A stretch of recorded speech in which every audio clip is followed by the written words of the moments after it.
All plans to discuss sports today on this show have been scuttled by this Jim Nantz Golf Digest piece. Just brought to my attention in the last 5 minutes. Jim Nantz has written about himself at Golf Digest, and there's a paragraph about toast, how he likes his toast, that is making the rounds. Is that what you call it? Yes, that is what you call it. He likes his toast burnt, which, fine. You and I are not above having a conversation about how we want our toast. That's not the point. Correct. The point isn't that he would mention toast. The point is that he's very particular about it. Jim Nantz writes, how he orders, well, I'll just read it. I'm a breakfast guy, Nantz writes. 3 eggs scrambled with bacon and wheat toast burnt. Okay, so you're a waiter, and anybody, but Jim Nantz is at your table, all right, and he orders breakfast like that. 3 eggs scrambled with bacon and wheat toast burnt. Fine. Just the toast burnt. Presumably. Doesn't want the bacon burnt. Although you could. Sure. Some people are pretty persnickety about their bacon. It's a specific order, but that's not a problem. Like, No. you can order that Sure. specifically and not be a jerk. Sure. The problem is, it never came back burnt, he writes. For years, it would arrive limp and tan, which brought breakfast to a standstill when I sent the toast back. You've got to be kidding me. So Jim Nantz sends toast back. It's awfully wasteful. Because you can't re-toast the toast once it's been buttered. That toast is wasted. That's garbage toast. Send it back. Sending back toast. I know. At When you're Jim Nantz, too. Right. So where people might tweet about it. Right. And I'm assuming not like your typical greasy spoon corner diner, probably like a place where the toast costs $9. You know where he's eating toast? toast? At the Four Seasons. Right. Or something, In the hotel. Right. In the hotel is where these guys find it safer. They're not bothered as often. They're not going to Denny's. They are eating at the fancy charge it to your room place. Right.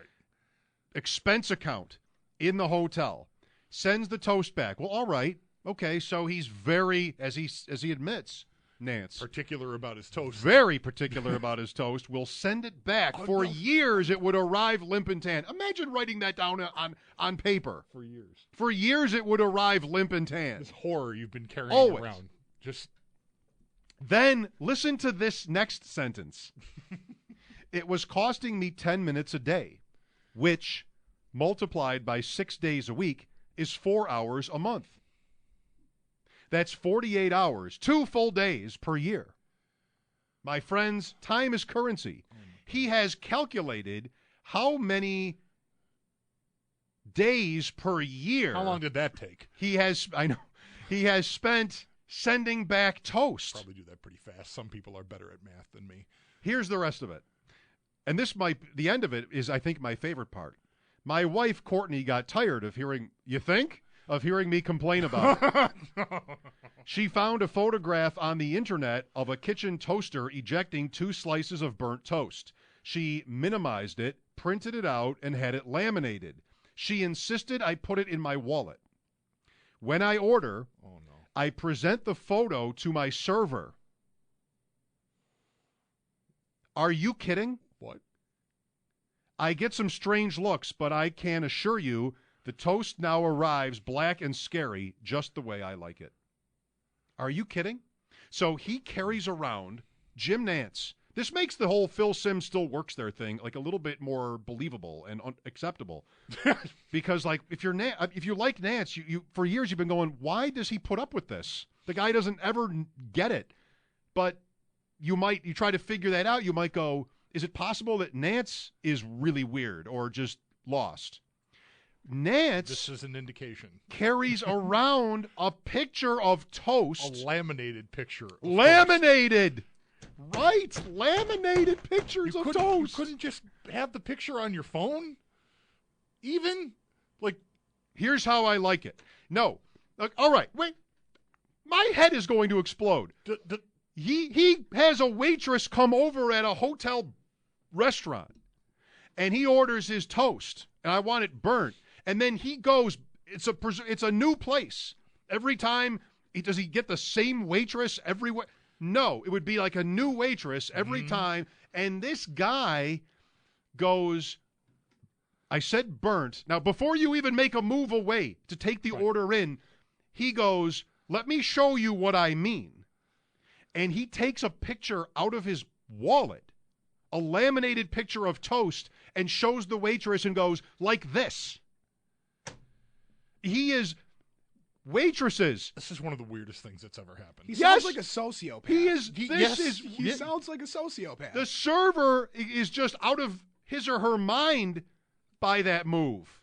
I've got a customer that's got a picture of burnt toast and is telling me what it means to order burnt toast. I can't believe this hasn't made the rounds before him just divulging it all in this Golf Digest column. Because how in the world in today's world, has someone who works in one of these places not talked to Deadspin or the Big Lead or somebody and said, Jim Nantz has a laminated picture of burnt wheat toast in his pocket? He's a crazy person. I need to go home right now and think about this. I can't even think about it appropriately here. Does the waitress get to carry? Does he trust the waitress? Great question. With the photo, the laminated photo, to take back into the kitchen to show the cook so that he knows, and doesn't it just take her word for it? Or does the fact that he's already presented a perfectly kept laminated photo of burnt wheat toast get it done? In other words, she goes back there and says, this guy wants the toast burnt, and he showed me a picture. Burn the effing toast, right? Like that probably gets it done. Does he really have the nerve? I love this question. Does he really have the nerve to have the waitress take it to the back and show the cook? Can you please take this to the back and show the cook? This is how I want it. Would he trust her with that? Because what? I mean, he doesn't trust her with his toast. The picture could get. I mean, it's back there. Once it's back there, I mean, who knows? You loan a book out, you never get it back. He gives that laminated burnt toast picture away. You may never see it again.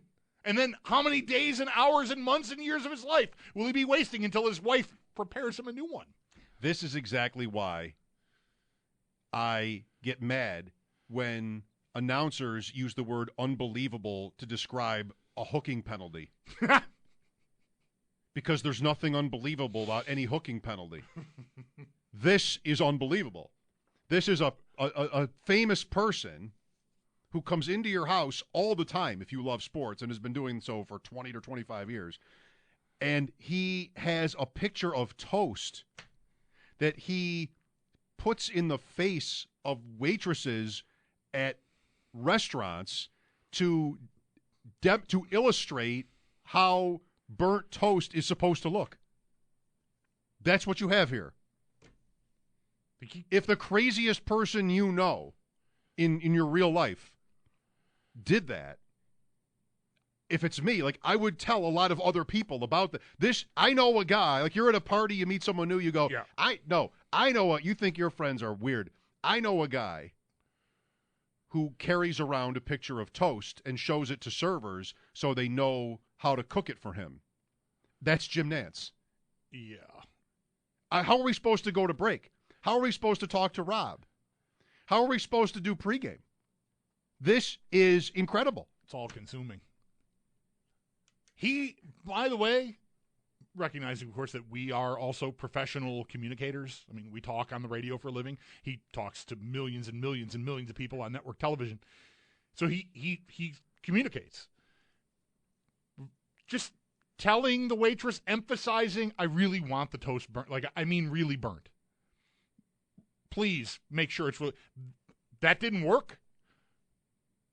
When I order, I present the photo to my server. That's his words. When I order, I want toast, and I want it burnt. And here's a picture of what burnt toast should look like. Thank you.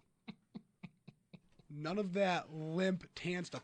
I've got a big issue with this limp and tan toast that he's Limp getting. and tan. If it's toasted, I doubt that it's limp. It may be tan, but it's unless if it's over buttered. I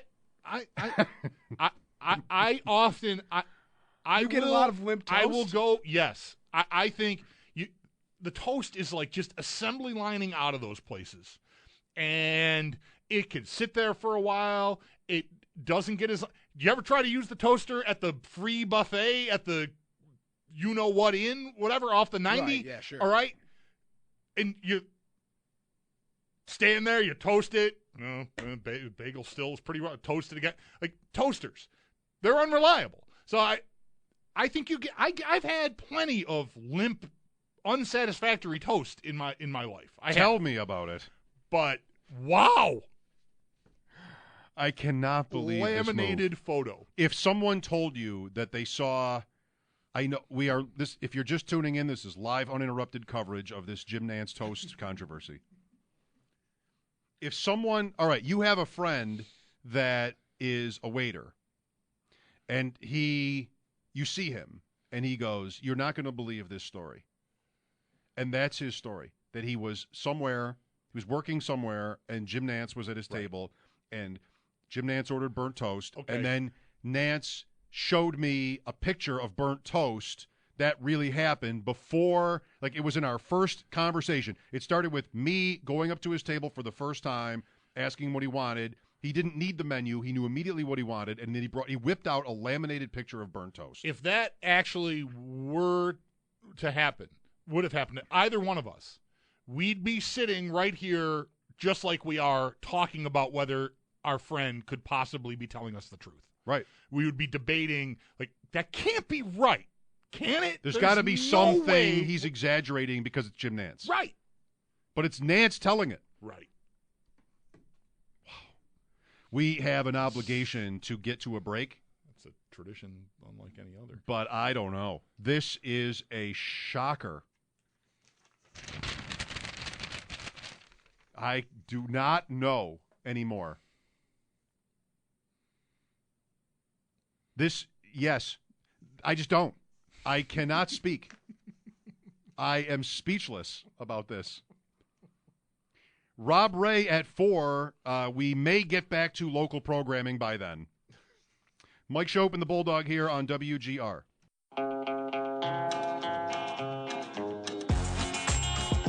Yeah, Matt Harvey said he had a bladder infection because he had a blood clot in his bladder, but that blood clot was cleared yesterday, and he's good to go for opening day. He said it was a little scary, though, and he said the lesson from this, believe it or not, is that he is urinating not as frequently as he needs to, so he needs to do that more often to be a little, whatever, not breakfast kind of conversation. Adam Rubin, Mets reporter on Matt Harvey. Good to hear for Mets fans and for him that his issue there isn't, while it sounds less than desirable, not too big of a problem for him. Jeff is with us on this developing and incredible Jim Nantz story here on WGR. Hello, Jeff. Hey, how you doing? I love this thing. It just shows. I mean, he how many hotels and restaurants has he been in where he's ordered this toast for breakfast, or whenever he orders it, and it comes wrong? It's a simple process. The fact that he has to carry that with him shows that no one really listens. The most amazing thing here is expecting your waiter or waitress, Jeff, to not know what burnt means. That's what I meant. That's the point. And showing them a picture of burnt. Someone a picture, really embarrassed. I'm embarrassed for that industry. The industry, yes. Thank you, Jeff. Well, I'm not sure it's the industry here. Like I would not be able to regale you with that many stories about times where waiters or waitresses did not know what I meant in an order. I think it's probably pretty easy to understand that if you tell someone you want something burnt, that they're not going to go all the way with it. Because they're going to think they're like when you wouldn't cook well-done steaks for our friend Greg. I'm not going to I'm not going to leave this piece of meat on my grill until it's gray in the middle. No, but that is, of course, that is like an expensive thing versus a slice of bread. But still, I think most people probably send toast back for being burnt. More people would send toast back for being burnt than they would for it being limp and brown or whatever, tan. Limp and tan. Limp and tan. So you might tell someone, I'd like the toast burnt, and she's going to write burnt, and like the cook is going to go like, I'm not going to give the guy burnt toast. They don't really want burnt toast. They just want it well done. So you might just not burn it. Thus the picture. You have to give, well, some people would disagree. I think you have to give the restaurant a chance at it based on the word burnt. And you can even say with a smile, you go, listen, I know what you just said. You're like, you probably don't, it is not possible. I am telling you, like in a nice way, I'm telling the waitress, it is not possible for you to overcook this toast. Right. And that's it. The picture turns you into to Looney Tunes. Yes. Then you are, who is this guy? Right. I think the burnt toast turns you into Looney Tunes. Okay. Who likes burnt toast? Well, see, I can go that far. Like, I'm not going to kill him for liking liking it burnt. We've got a range of emotions and opinions here about this, and it will be explored further. Rob Ray, Rob could go 20 minutes on this. I don't know. We just did. He orders out a lot. I mean, Rob's on the road half the year here covering the Sabres. We will put this to Rob Ray in excruciating detail and see what he thinks. And also mention last night's game. Sabres and Penguins tonight, pregame at 6. Mike Schopp and the Bulldog, WGR.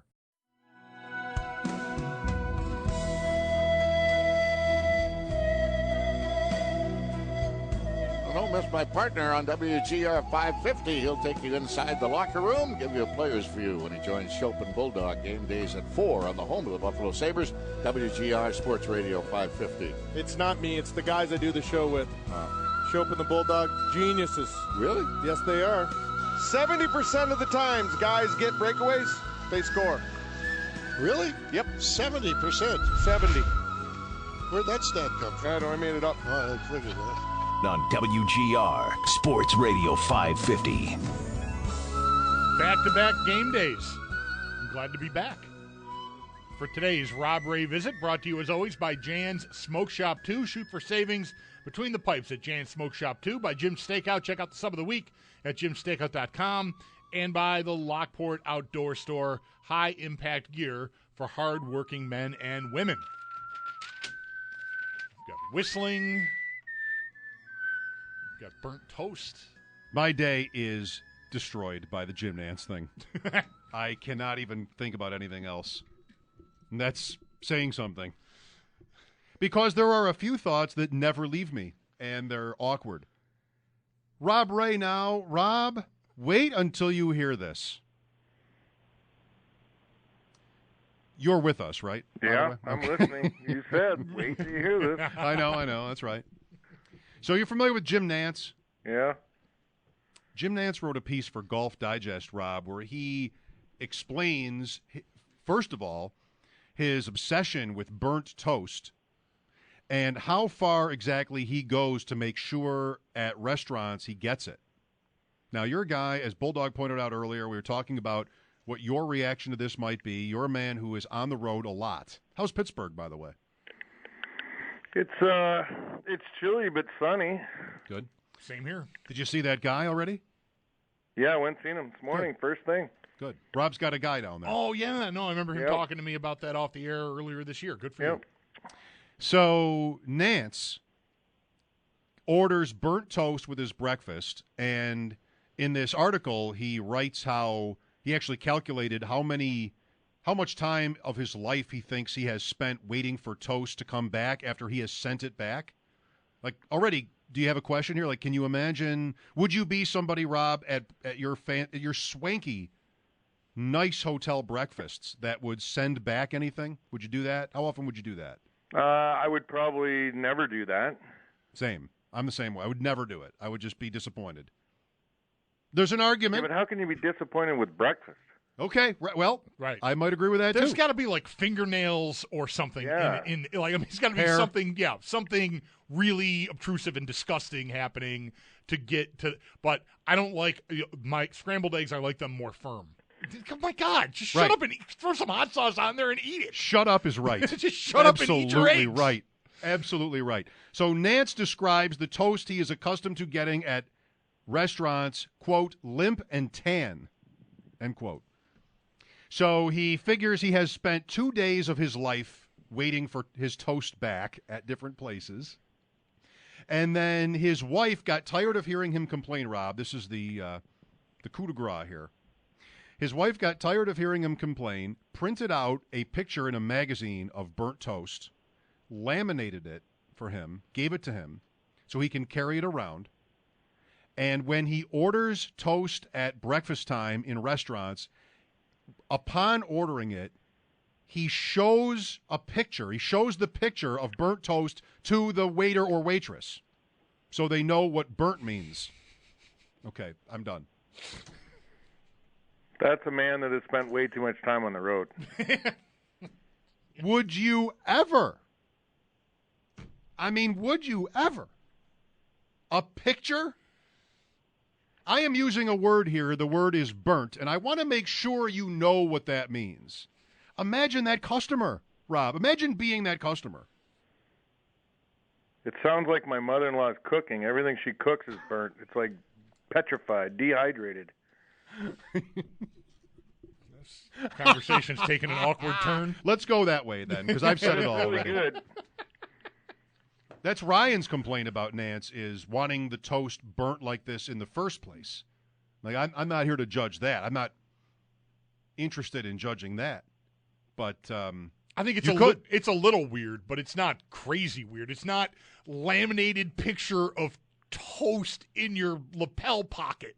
Amazing. Waiting to yank out and show flow at the diner. Like, what are you doing? Right, Rob, right? Hey, what do they say? A picture's worth 1,000 words? Yes. Something like that? There you go. The only way I would whip out that picture is if I was for some reason I wanted to pretend that I couldn't speak. So I would point at a menu, and then I'd have the picture to show how I want the toast. I'd just be pointing at it. Like, I can't actually say these words. Right. You ever pictured in your mind, hoping that that's what it's going to look like when you get it? Sure. And you just sit there and drool until it comes, and then, whoo. Then send it back. Yeah. But again, how satisfying is burnt toast going to be? Even if it's cooked perfectly, how satisfying? It's toast. I have that big fear that if I ever send anything back, that it's going to come back with something extra in it. Yeah, right. Right, me too. And it scares me, so you're right, I would just eat it. Yeah. Or not eat it. It's toast. It's like on the breakfast depth chart, it is. Where is it? Is it ahead of cottage cheese even? Like, where does toast even rank that you are so particular about toast? It's barely food. Agreed. It's almost like water. It is the thing you can most easily duplicate in your home that you are going to get somewhere. Right. out. Part of the reason you go to eat out is to get something you wouldn't make. Right. Toast. You might better just put that little pat of butter they used on it and just put it right directly on your food instead of wasting it on the bread. Well played. You have had what's the maybe the most particular or maybe oddest little quirk of a teammate you've divulged to us over the years, at least on the air, that I'm comfortable repeating. Oh God, I wouldn't know. Right, is Heineken. The Heineken, the Alex Zhitnik warm Heinekens. Like, he would ask you to go find him warm Heinekens. Dan Dunleavy drinks milk with ice in it. I don't think I hate that. I'm not sure I mind You have that. to drink it quick, or all the water ruins it. I've done that because I like my milk very cold, but I don't do it. I don't order milk in restaurants, I guess, ever. No, milk. Right, milk. Milk? Milk. Iced milk. See the game last night, Rob? Unfortunately, my eyes are still bleeding. Kind of a cool ending, but it took a while for them. Yeah, it was, they put together like 3.5 minutes. What happened? You know what? I don't even think that Detroit was that good or that desperate. I just think that the Sabres just didn't have it to give or weren't willing to give as much as what they needed to give. It just seemed like all night long their passing was off. They were scrambly. They weren't aggressive at all. That was a game where you needed to get in on top of their D and hit them all over the ice. It's a small team. It's a European-based team that wants to just wheel and deal. And the games that they're comfortable in are those type of games. You know it coming in. And I'm busy. Yeah. Was that Rick? Yeah, the lady at the door to get me out. Show her a picture. It wasn't Paul or RJ or somebody, Really one of the players? Show her a No, picture. Had no RJ's not on this sense of trip. context at all. I'm at the end of the hall, and there's no way Paul would make the effort to get all the way down here. He makes arrangements to get the room right by the elevator. They were just out of sync. There was everything about them. They took too many penalties. They had 9 shots after 2 periods, and all 9 shots that they took, Jimmy Howard looked like he was fondling the puck and couldn't, handle it clean and wasn't making nice saves. And there should have been a message, hey, get more pucks to the net because this guy's not sharp and he's not ready. But they just refused to do it until the bitter end. And when they did turn it up at the end, and they get a couple, but it wasn't a 3-2 game. From start to finish, it was more of a 5-0 game. Do you find yourself thinking about we started our show today before this Toastgate thing broke out with Jim Nantz and the burnt toast laminated picture, talking about like how far away the Sabres are. And I guess I could go all the way back to even the beginning of the year, thinking about you talking pretty early in the season about the Sabres wanting to slow a team like Detroit down. Mm-hmm. And I'm pretty confident Tim Murray intimated to us one of the reasons he hired Dan Bylsma was he didn't want a chip and chase coach. And I feel like I took that to mean they want to be Detroit. They want to be a team that has the puck. They don't want to have to beat you up along the walls, that they want to be a skill team. No, but you're not there yet. Right. That's where they want to get to, but you're not there. You've got to use what you have. So how far are they from that? And, obviously it's a team that needs to get faster. Up front, that there needs to be speed, and that's going to change, quickly as soon as, there's a handful of guys that are there now that aren't going to be there by the end of the year and by the end of next year. So that cleans that problem up, and I think the guys that you replace them with that speed. But you can have speed and still play that, bang and rack 'em game. Like Nick Deslauriers, a great hitter. He's got good speed. Foligno, the same thing. All these guys, Hudson Fasching, they can play a heavy game and still use their speed to get in on top of you and you create more havoc. I don't think he was coming out and saying, hey, I want to be exactly the same as the Detroit Red Wings because, that game is gone for them now. I think you look at any team out there that's successful, they're big and fast, and they play a heavy game. Detroit is fast and small. So, and a lot of the times that's why they get themselves in a jackpot. Big guys can play the same game as the little guy. And you're seeing it, you're proving out west where, look at the teams that are successful. Your LAs, they're a big hockey team. Anaheim, these guys, they can play the game and skate and use their body when they need to. So I think the days of the Detroit Red Wings success, that's over now. That team, that makeup is gone.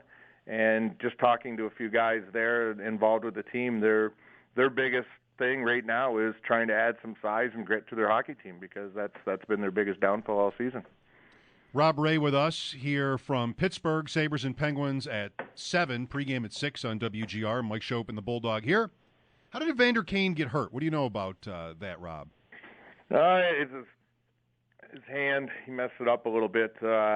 He took a shot early and then jammed it in behind the net and then, took another swat to it in front of the net. You could tell he went off the ice and he was in a great deal of pain the one time and, sat on the bench and Timmy Macri was working with him and he went back out late in the second period for a power play and a couple of times he was in shooting spots for him and he didn't shoot. He looked to pass and right then it was like, okay, there's something wrong with him because he's not going to turn that shot up or give that shot up to, to make a pass. So, hey, it's part of playing the game. You're going to get banged up, and it's going to probably, I don't know what it is, and I don't know how long it would take, but if it's anything, fingers, hands, or anything like that, could be a little while. He's out tonight? Yeah, so Dan said. Okay.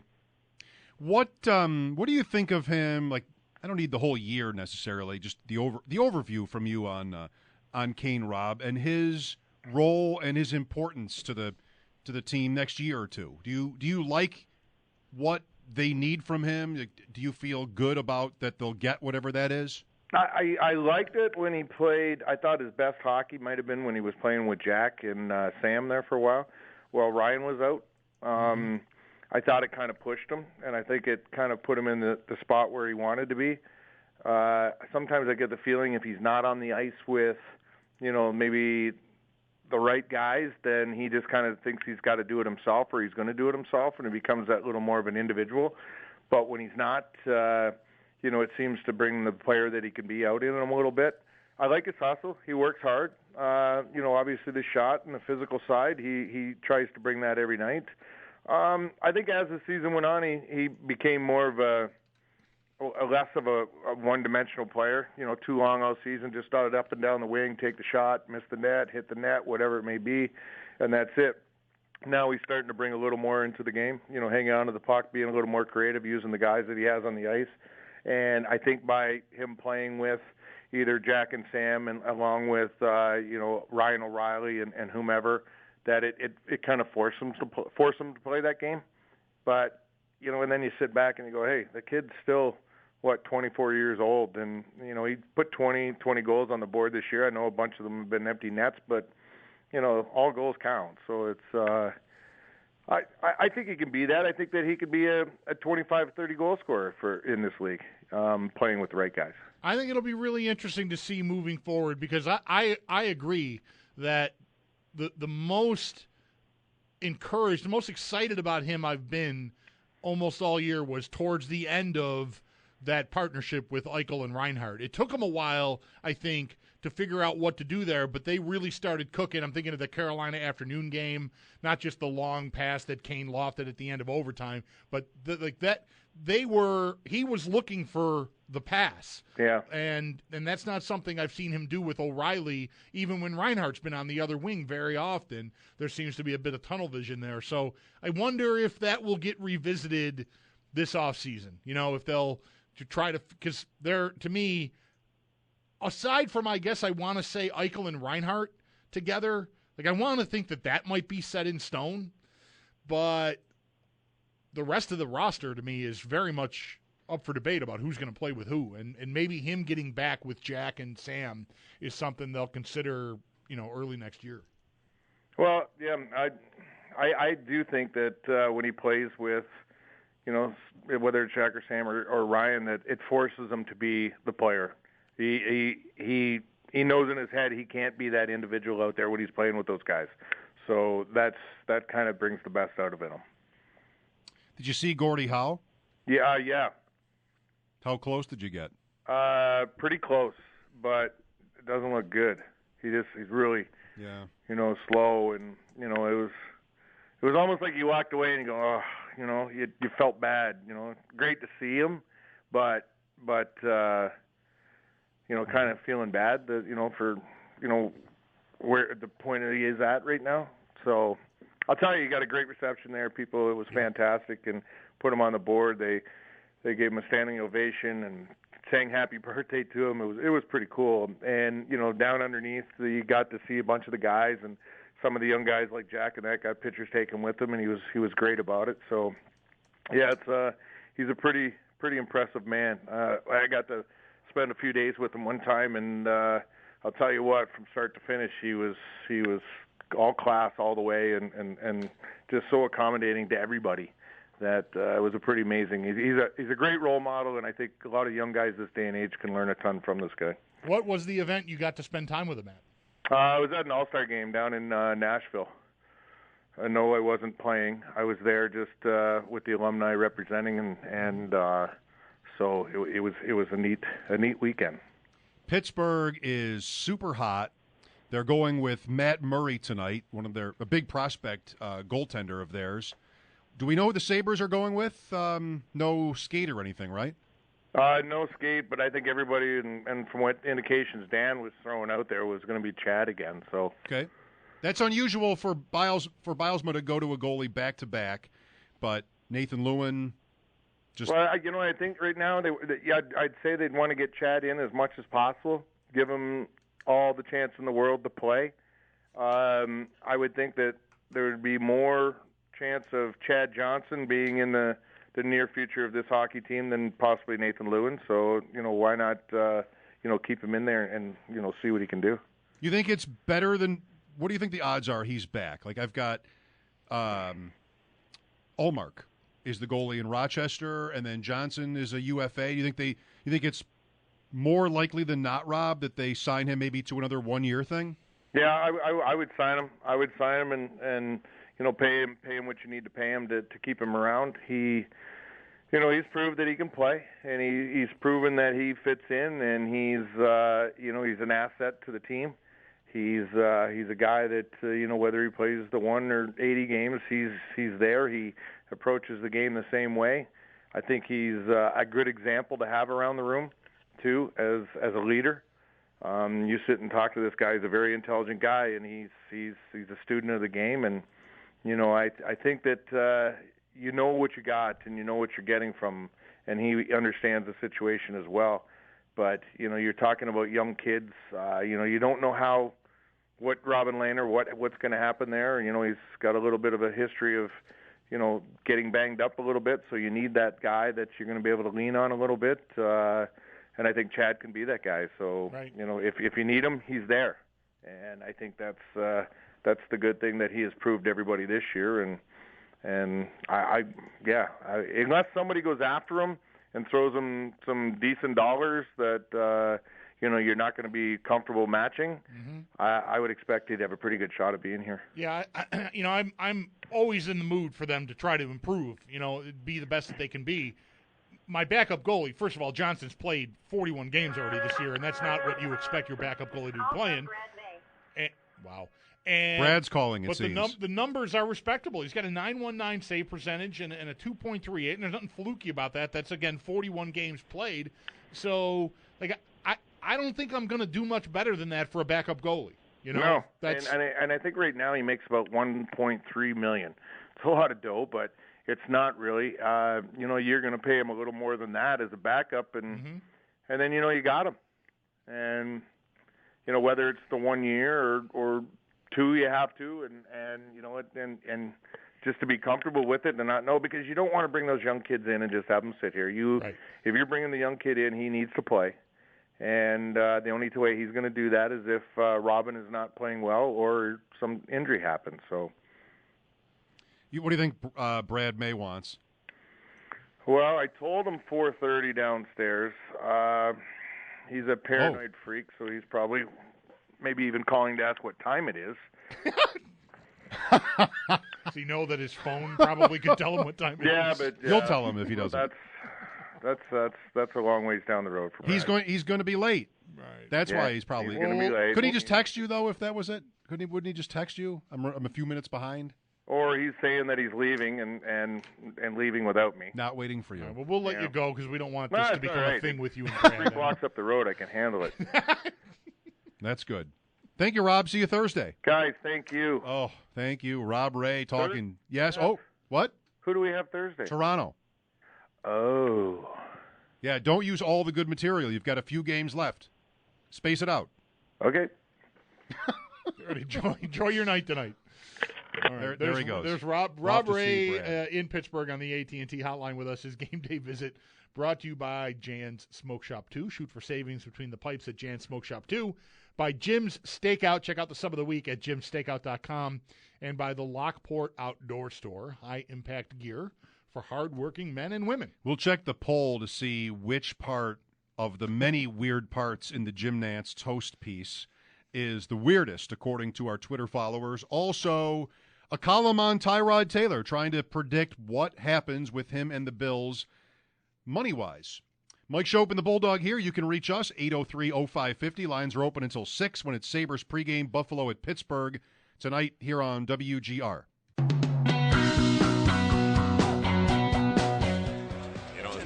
in the corner. As much as Melo is an amazing talent and elite scorer. And unfortunately, there's a little boy on the floor right now. So, okay. What is he doing? No idea. Back to his parents is what he's doing. They just let that happen? Wow. Melo, though, 22 points, but it's taken 20 shots. So the Bells made him work for everything. He's sitting halfway up the stands up there. He wanted to say hello to Melo. Well, he did. Walked right up to him. Kid just walked on the court. Knicks, Pelicans. Then he walked back. Is that Joel Myers? That's sure what that's who that sounded like. It Isn't sounded it? familiar. Now you say the name, and I'm thinking that's right. Joel Myers did NFL on NBC, among other things. He did. He would have done some Bills games, right? In the 80s, probably late 80s. Yep. Early That sounds 90s. right. Yep. Super Bowl game, Super Bowl team. One of those years. Joel Myers. Pels. It's the Pels. The Pelicans. They're the Pels. Did you know that? No, I did not know that, and I think you're lying. That's what he said. He said that? I wasn't listening. He called them the Pels. I was busy responding to one of your Jim Nantz toast tweets. He got. Oh, I'm sorry. I was busy. I do want to know about that. He got right into Aaron Aflalo's game, and then there was, hey, there's a kid on the court, and then they moved back to Aflalo. Yeah. That's what I heard. I missed a lot of that. Jim Nantz. If you're just tuning in. Oh, my. I mean, is there time to recap the... You've missed a lot. Jim Nantz and Toast, and what an incredible story that he told. It's not even somebody, if some rando told this about Nantz, then I think I might go, what is he making up here? You know, somebody's got a real problem with Jim Nantz. It's almost sounding irrational. Right. Somebody sends us an email saying, Jim Nantz was in town and stayed at the Hyatt, pick a hotel, and complained about or had a laminated picture of burnt toast to show us to demonstrate exactly how he wanted his wheat toast. We would maybe read that email on the air and then spend, I don't know, a day, a week, I don't know, the rest of our careers debating whether or not this is an authentic story. Or someone is exaggerating a laminated picture of burnt wheat toast. Seriously? I'm giving it until the next Sabres trade, at least. I'm giving it some time. But this is Nantz telling the story. Nantz, right. This isn't hearsay. This isn't from a friend of a friend who knows a guy who knows someone whose cousin works. No. This is Nantz volunteering the information that he's walking around planet Earth. Continuing. With a laminated burnt wheat toast picture in the pocket of his overcoat or his sport coat or whatever. Yeah, khakis. Continuing Nantz Toast coverage here on WGR. I just tweeted, this is what you responded to. What does he say? So he wants his toast burnt, and it's not enough for him anymore to just order it. Now, expecting it to not be burnt, he actually, this is what he admitted to, he takes a picture of burnt toast that he has laminated in his pocket when he goes to breakfast. He's a breakfast guy, he says, that he shows the server upon ordering it. Before they even get a chance, he's like, here. But what does he say to the server at that time? Is it kind of a, look, I know you're going to think this is really weird, but I've had a lot of experience ordering. That's like the softest you could do, and it would still be weird? Yes.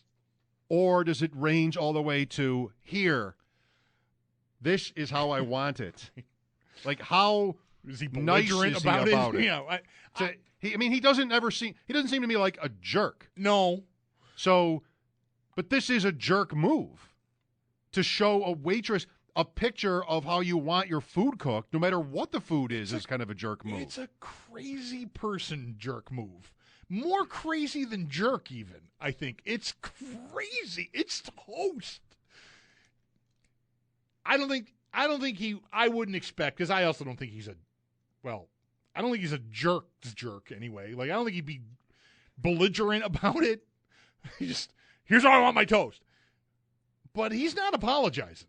He's walking around with a laminated picture of burnt wheat toast in his pocket. He's not going to apologize for that every time. He reached a level of frustration with the undoneness of his toast over the years. Yes. That his wife printed and laminated this picture to ease his burden. She's on board. Right. Some people in this poll I put up say that's the weirdest part. That the wife is okay with this, an accomplice in this. Yeah. Right? Yeah. Maybe it was just to get him to shut up about the toast. That's what he said. That's what he said it was. Okay. What's the weirdest part? Twitter poll, Schopp Talk here. We have 418 votes. It always seems like so many votes when I look. 23. I love seeing that. 23 hours left and a number like 400 votes. You know what's important?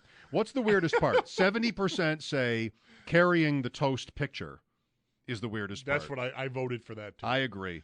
14%, this is Ryan's answer, 14% say wanting your toast burnt in the first place is the weirdest part. Why would you want it burnt?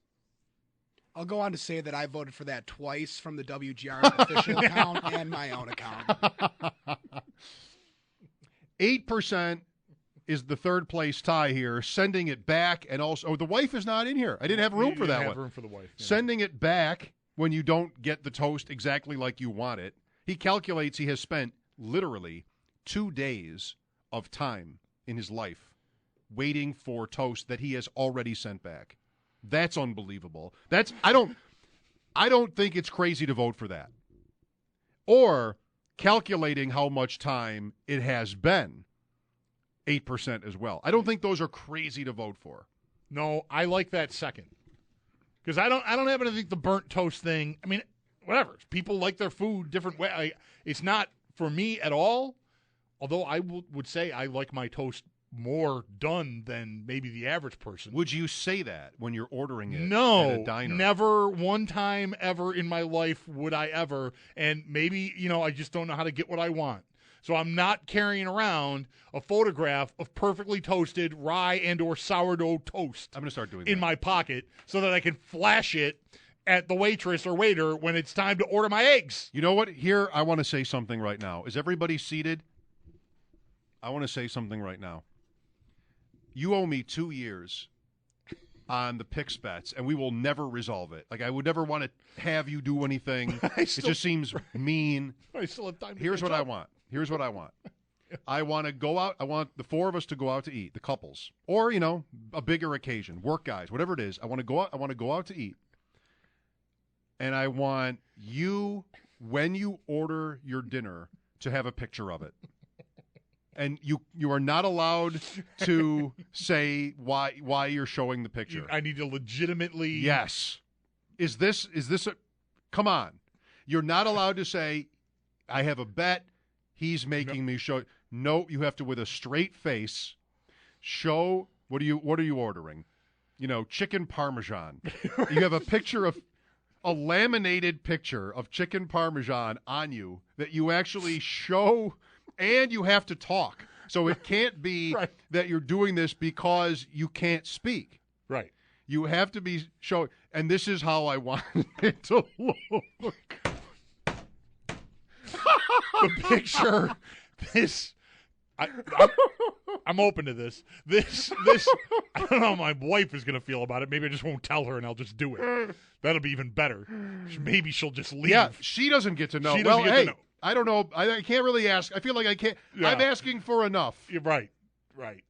Wow. It would annihilate her to sit there with me doing that. Later you can tell the server what, but not at the time. But my wife,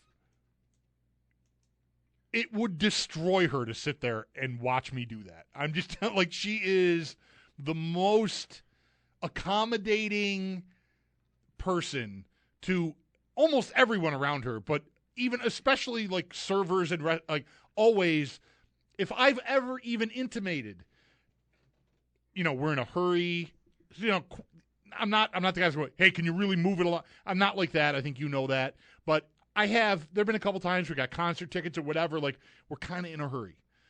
And she just won't, like, oh, take your time.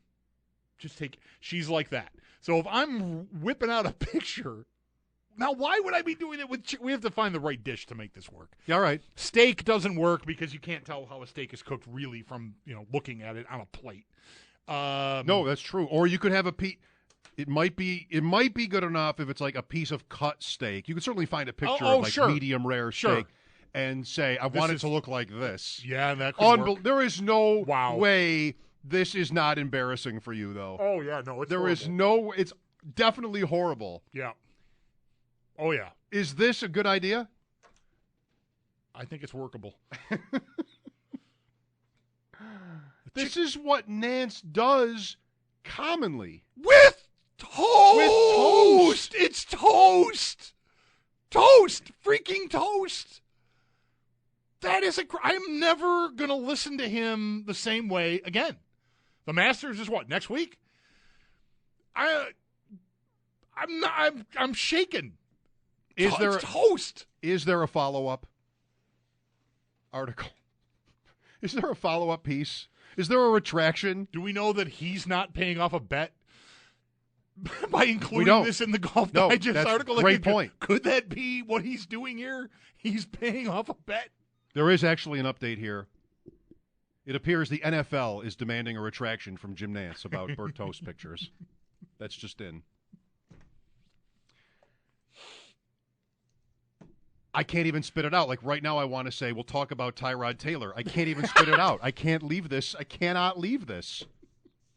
Mike Schopp and the Bulldog. Sabres pregame at 6. Lines open. This is WGR.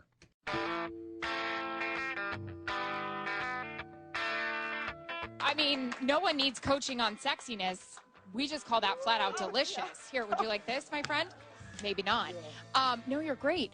So the best part about this is you basically became a coach for Antonio, teaching him what? Rubbing, touching. What other things did you learn this week, AB? To put my hips on the leg, a lot of stuff. How did that work out for you? It's a little difficult. Really? Why? Blood flow. Yeah. Booming. Boom. Okay. Aaron Andrews hosting Dancing with the Stars. That's Antonio Brown of the Steelers. I'm sure you watched it. There was an Antonio Brown on the Bills. Don't tell me what happens. I have it in my DVR. There was an Antonio Brown on the Bills in Droughtology Game 60. Every day a new game along the way in the drought. Punt returner. Yep. Punt returner. West Virginia? Maybe. I think that's the guy. Yeah. Here is so that was what that was. Yeah. Here is John on WGR. Hello, John. Hey guys, how you doing? I was listening to you talk about that toast story. Yes. And I have kind of like not a similar story to that, but everyone's got their quirks, and one of my quirks is that when I'm like buttering a slice of toast or putting mustard on a sandwich, like that whole slice has to be covered. So, every bit of it. Every bit of it. I can't make a sandwich unless it's completely covered. What if the cover moves over into the crust area? Do you remove it? Yes. I'm with you. Do you do that with your finger? Do you go around the outside with your finger to get that off of there? No, I'm pretty adept at using the knife. Okay, I'm impressed. No, I am impressed. I will go finger more times than not myself. So I go to Denny's once, and I order my breakfast and stuff, and I ask the waitress, I said, look, can you do me a favor? Could you just ask the cook or whoever to butter the whole slice of bread for me, And she comes back with my breakfast and kind of puts my food down and kind of puts the plate down, not in a nice way, and says, the cook said to butter it yourself if you want it done that way. Yeah.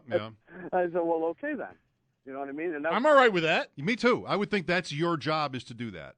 Absolutely. So from now on, whenever I order toast, it's like, just can I get a couple of things of butter so I could handle my business? Right. Handle my business. Give me the toast dry. Give me some butter on the side. Fine.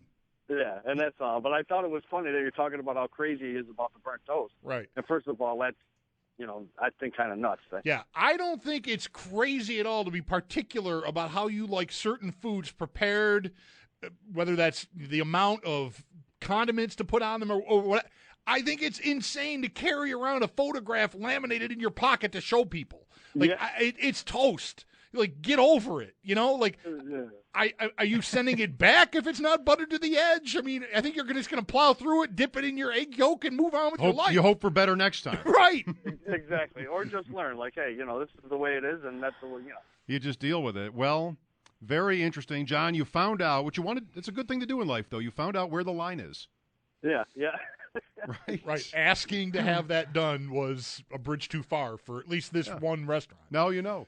Nantz goes everywhere with the picture and shows them what he wants. He is relentless about it. I have a column up, WGR550.com, about Tyrod Taylor. It is like this. Here are 5 different, very different seasons that quarterbacks in the league had last year. What if Taylor had those years exactly? What would that mean to his future with the Bills? One of them is Cam Newton. If he has Cam Newton's season, everything about it. The numbers, the Super Bowl start. What would they do? I think Tyrod Taylor might be making $30 million a year after that. And we'd be here every day talking about, he's not really Cam Newton. And on from there. So that's at WGR550.com. And once, if it ever happens, we get past Jim Nantz and the toast picture, maybe that's something we'll talk about. Good luck. I just got a message from Sal. And Sal is giving me some information which he says he's comfortable using on the air. Is he pro Nantz? No, I think it's worse than that. Oh, stay tuned for this. I'm going to. Is Sal going past Nantz? We'll find out. The update first. Mike Schopp and the Bulldog here. Sabres Penguins pregame, 6 o'clock, WGR.